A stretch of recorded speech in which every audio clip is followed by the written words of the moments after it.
Hello, আসসালামু আলাইকুম guys. আজকে আমরা কথা বলবো মায়ের দোয়া ক্রিকেট টিম বাংলাদেশকে নিয়ে। গোপাল যাচ্ছে গোপাল ভাবছে গোপাল হাসছে গোপাল।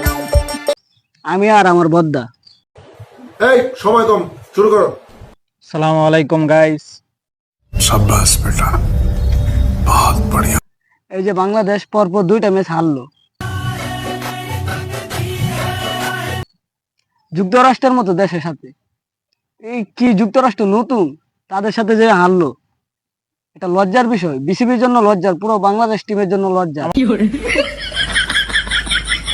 আমাদের বাংলাদেশের জন্য লজ্জার বিষয়। এটা আমরা কি বলবো?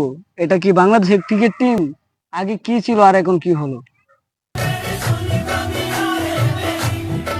আমরা এটা বিশ্বাসই হয় না। তার কোনো ভাষাই নাই। বিশ্বকাপ খেলতে গেলে মানুষ অভিজ্ঞ প্লেয়ার লয়ে যায়। বিসিবি এটা কি করলো? কি এটা চ্যাংরা ম্যাংরা ফাড়ায় সারা দিন রাত মোবাইল টিপে, সকালে কি আর বলে ক্রিকেট খেলবো। এরা কি পারে? শুধু মোবাইল টিপতে পারে আর উদ্বোধন, কি শোরুম উদ্বোধন করে, বাথরুম উদ্বোধন করে।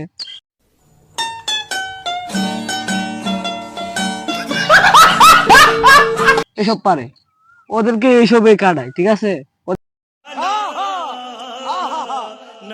ওদেরকে ক্রিকেটে কাটায় না।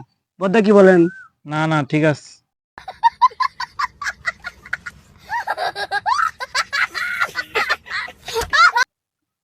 ওরা যে খেলো, এই যে যুক্তরাষ্ট্রের মতো দেশের সাথে যে আনলো, এটা আমাদের দেশে আমরা কি এখন খুব লজ্জাবোধ হচ্ছে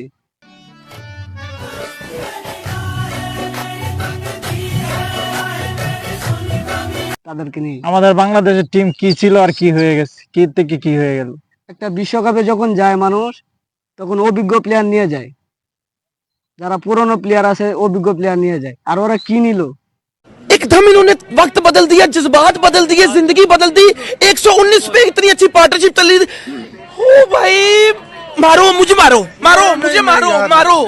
नहीं, ये मजाक हो रहा है। एक सेकंड यार, मजाक हो रहा है।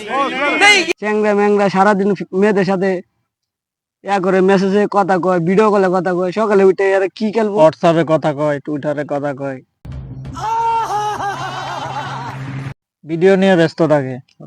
যুগের পরে যুগ কেটে যায়, মানুষ তাকে ভোলে না। যুগের পরে যুগ কেটে যায়, মানুষ তাকে ভোলে না। চলে না রে চলে না রে চলে না রে চলে না।